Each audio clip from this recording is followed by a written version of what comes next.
Hello, this is Mark Sabatella from Outside Shore Music.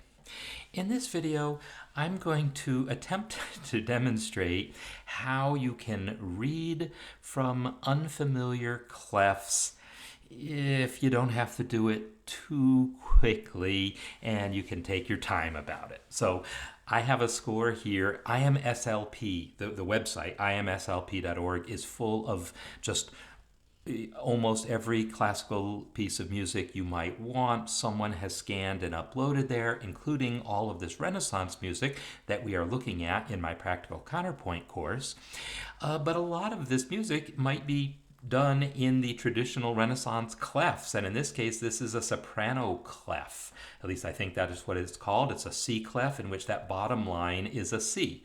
That's not even one of the C clefs we normally have to learn today in an orchestration class. We learn alto clef for viola, we learn tenor clef for, occasionally bassoon and some other random things like that. But we don't normally have to read the soprano clef, but it was very popular in the in Renaissance and the Baroque. A lot of Bach's original manuscripts used it as well.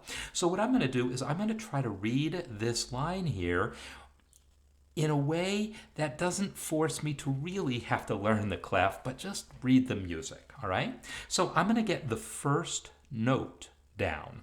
And I'm going to do that by looking at that bottom line and saying, well, that bottom line is a C, and then just count C, D, E, all right?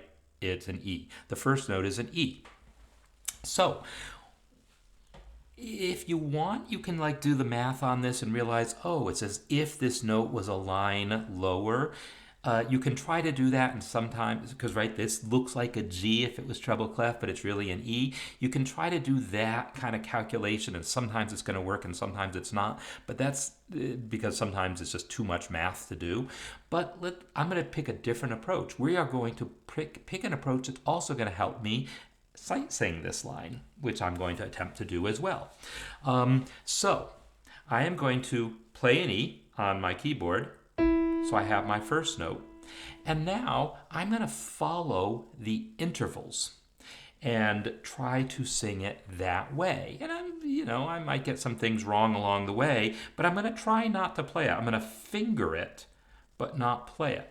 So I'm going to actually turn the volume down on my keyboard. You can also use, I have my paper keyboard that I use sometimes, which you can just use to, play air piano, but see the notes. The value of seeing the notes is it's going to help my brain get the pitches right as I sing. It's not necessary if you're good at this, but if you're like me and you're just trying to get through it, I find it useful. So there's my first note, and I'm going to turn the volume down now.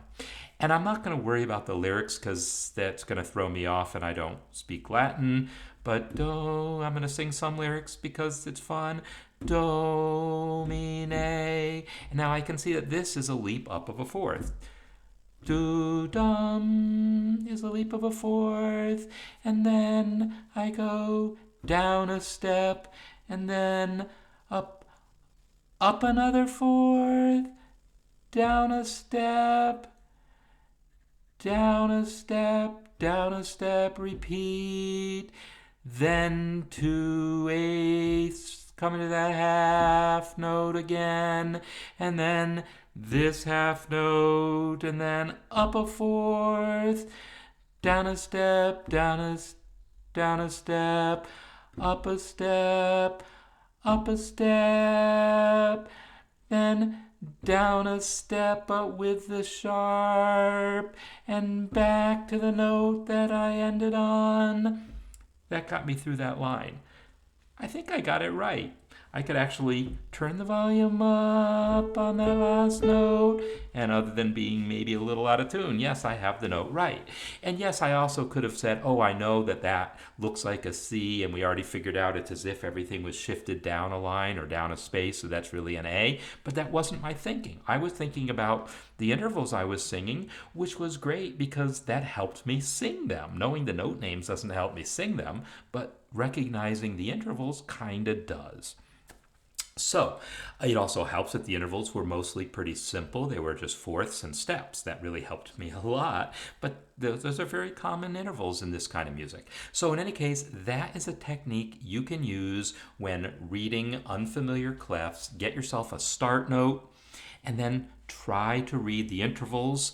And if it helps you to kind of finger it through on the piano so that you are maybe aware of where the whole steps and half steps are, whatever it takes to help you out in that process, go for it. And if you just want to play it on the piano, that's fine too. But I figured I would use this also as an opportunity to try my practice sight singing. So, sight singing a melody in a clef that I don't know how to read, you can do it.